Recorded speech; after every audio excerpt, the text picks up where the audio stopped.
Assalamualaikum. So this is a number systems and equations we are doing. This is a question of this one question we want to discuss. An identity card has a number A B C D E F and G, not necessary in order, uh, in that order, where each letter represents a distinct digit. Digit कौन कौन से है? 1 2 3 4 5 7 8 9. The number is divisible by 9. After deleting the first digit from the right, the result number is divisible by 6. After deleting two digits from right, the resulting number is divisible by 5. After deleting three numbers from right, the resulting number is divisible by 4. After deleting four numbers from right, the original number, the resultant number is divisible by 3. After deleting five numbers to the right of the original number, the resultant number is divisible by 2. Which of the uh, following is possible value of the sum of the middle three digits of the numbers? Middle वाले digits है C plus D plus E. ये बोल रहा है हमारे पास digits दिए हुए हैं 8, बट लेटर्स जो दिए हुए हैं A B C D वो सात है. इसका मतलब हमें एक डिजिट को एक्सक्लूड करना है.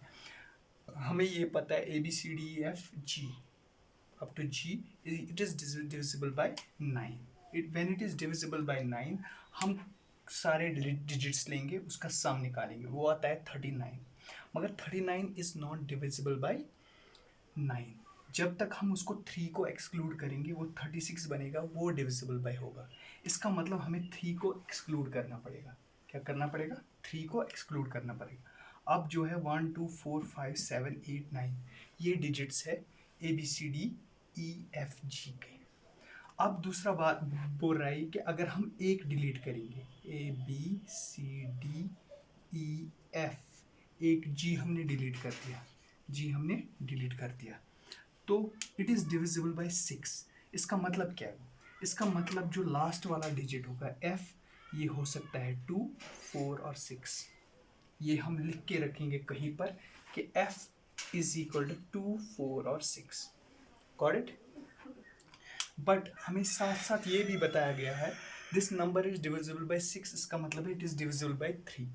हम सम लेते हैं जो हमें अभी बचा, एक्सेप्ट 3. क्या क्या बचा हमें? 1 2 4 5 7 8 9, वो 36 आता है. बट हमें एक एक्सक्लूड करना ज़रूरी है क्योंकि हमने जी को बाहर निकाला है. जब एक को हम एक्सक्लूड कर रहे हैं तो वो क्या हो सकता है? वो अगर हम हम बोलेंगे 33 इज डिविजिबल बाय 3, मगर 33 तो हमने ऑलरेडी एक्सक्लूड किया, इसलिए 3 नहीं कर सकते. अगर हम बोलते हैं अब 6 को एक्सक्लूड करेंगे, मगर 6 इसमें एग्जिस्ट ही नहीं होता है इन डिजिट्स में, तो 6 भी नहीं कर सकते. अब खाली बचा 36 को अगर हम 9 माइनस करेंगे, एक्सक्लूड करेंगे, वो 27 आएगा. And 27 is divisible bye 3 and this number will be divisible by 6 क्योंकि f इवन आ गया और ये सारे डिजिट्स का सम जो आता है वो आता है वो डिविजिबल बाय 3 हो रहा है. इसका मतलब इट इज डिविजिबल बाय 6. तो definitely we have to exclude this 9 here. अगर हम 9 को एक्सक्लूड करेंगे तो g का वैल्यू क्या आएगा? क्योंकि हम ये एक्सक्लूड कर रहे हैं और ये एक्सक्लूड करके हम g भी एक्सक्लूड कर रहे हैं, इसका मतलब g क्या है? 9. Got it? सिंपल. अब हमें g भी पता चला, 3 तो एग्जिस्ट ही नहीं हो रहा है, f का हमें पता चला कौन कौन सा डिजिट आ रहा है. अब तीसरी बात ये बोल रहा है कि अब a b c d e, अगर हम दो डिजिट्स को एक्सक्लूड करेंगे g और f को फ्रॉम राइट, तो ये वाला इट इज डिविजिबल बाय 5. इसका मतलब हुआ कि e is equal to 5. Simple. क्योंकि जो भी डिविजिबिलिटी 5 से डिविजिबल होता है वो 0 से उसका यूनिट प्लेस या 0 होता है या 5 होता है. 0 इन लेटर्स में एग्जिस्ट नहीं कर रहा है तो 5 आएगा. सिंपल. तो E भी निकला, G भी निकला और F भी निकला. अब चौथी बात ये बोल रहा है कि A, B, C and D is divisible bye 4. इसका मतलब हुआ जो D होगा वो इवन होगा. D इवन होने का मतलब क्या है? D इज 2 4 और 8, क्योंकि हमें डिजिट्स में 2 4 एंड 8 ही सिर्फ इवन है. तो बट ये भी हमें पता है कि CD should be divisible by 4. Got it? वो CD का क्या क्या वैल्यू हो सकता है? सी डी का हो सकता है 1 2 हो सकता है इसका, और क्या हो सकता है 2 8 हो सकता है, 4 8 हो सकता है, 7 2 हो सकता है, 84 हो सकता है। These are the values C D के हो सकते हैं क्योंकि दीज आर डिविजिबल बाय 4। 32 नहीं आ सकता क्योंकि 3 एग्जिस्ट ही नहीं कर रहे। और एक बात है, हमें ए बी और सी इट्स डिविजिबल बाय 3। इसका मतलब इन डिजिट्स का सम होना चाहिए 3 और multiple of 3। Got it? We got it, go. But हमें ये भी पता है ए और बी इट्स डिविजिबल बाय 2। इसका मतलब बी फिर से इवन है, बी हो सकता है 2 4 और 8। अब क्या बचा? अब हमारे पास बचा ए, जी तो हमें निकला, ई भी निकला, अब बचा ए और सी, ए और सी। क्योंकि क्योंकि हमारे पास 3 इवन नंबर्स है, तीनों के एडजस्ट हो जाएंगे। अब बचा ये ऑड नंबर्स 1 5 7 9। 9 तो यूज हो गया, 7 यूज नहीं हो गया, 5 भी यूज हो गया। तो अब बचा 1, ए का हो सकता है 1 7, सी का भी हो सकता है 1 7। ये दो वैल्यूज हो गए। अभी हमें नहीं पता कौन किसको होगा। वी गॉट दिस, इतना तो हमें मिला। तो हमें ये भी मिला कि ई इज 5, ये तो हमें मिला। अब सी और डी निकालना है। क्या निकालना है? सी और डी। सी और डी हमें ये पता है कि ए बी और सी, हमें ये भी पता है ए और सी का वैल्यू होना चाहिए 1 और 7। हम करेंगे काम 1 + 7 करेंगे, वो हो गया 8।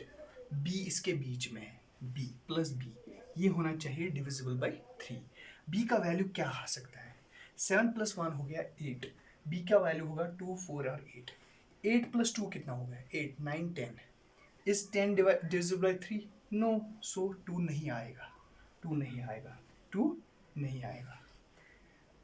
अब देखते हैं 8 + 4 कितना हुआ? 8 + 4 हो गया 12, तो 4 आ सकता है।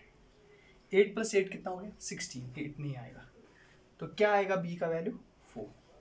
क्या आएगा? बी का वैल्यू 4। क्यों आएगा? 7 + 4 that's 12 and 12 is divisible bye.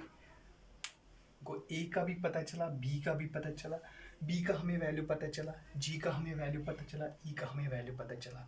अभी हमें निकालना है सी और डी। क्या निकालना है? सी और डी। अब लेते हैं सी और डी क्या क्या हो सकते हैं। देखो 4 तो हमने डिस्कार्ड कर लिया, तो ये तो 2 नहीं आएंगे, ये 2 नहीं आ सकेंगे क्योंकि 4 यूज्ड अप हो गया। बी का वैल्यू 4 है, इट्स यूज्ड अप। अब डी का वैल्यू 4 नहीं आएगा, डी का वैल्यू 4 नहीं आएगा, ना ही एफ का वैल्यू 4 आएगा। 2 6 आ सकते हैं, 6 नहीं सॉरी 2 8 आ सकता है, और 2 8 आ सकता है। अब क्या आएगा ये देखना है। अब कैसे देखेंगे हम कौन आएगा? 2 आएगा कि 8 आएगा, कि 2 आएगा कि 8 आएगा, किसको आएगा, क्या आएगा? अगर अब हम ले चलेंगे कि 2 आएगा, तो 1 2 आ सकता है या 7 2 आ सकता है, क्योंकि we are not fully aware कि क्या आएगा। और हमें पता है ए बी का भी वैल्यू निकल गया। अभी एक भी नहीं पता है ए क्या होने वाला है। अब हम फिर से क्या करेंगे? कोशिश डी को निकालने की। अब हम डी कैसे निकालेंगे? This is the question we should know कि हम कैसे डी को निकालेंगे। अगर मैं सपोज करूंगा डी को वैल्यू 2 है, 5 + 2 कितना हुआ? 5 + 2 हो गया 7। अगर मैं डी का वैल्यू 2 पुट करूंगा, अगर डी का वैल्यू 2 पुट करूंगा, तो एफ का वैल्यू 8 आएगा, वो तो कंक्लूड हो गया। बट सी का वैल्यू क्या आएगा? सी का वैल्यू क्या आएगा? सी का 1 आएगा कि 7 आएगा? सी का 1 भी आ सकता है और सी का 7 भी आ सकता है, वी डोंट नो। बट 5 + 2 कितना हुआ? 7। अगर हम सपोज करेंगे 1 सी का वैल्यू है, 7 + 1 कितना हुआ? 8। Is 8 in options? 8 तो है ऑप्शंस में, मगर अगर हम 7 रखेंगे सी का वैल्यू, 5 + 2 कितना हुआ? 7। 7 + 7 कितना हुआ? 7 + 7 कितना हुआ? 14। कोई वैल्यू है 14 इसमें? नहीं। This is the simplest trick, we can solve this question. तो इसका मतलब 7 सी का वैल्यू नहीं आएगा, सी का वैल्यू आएगा 1। तो टोटल आएगा 8। Thank you.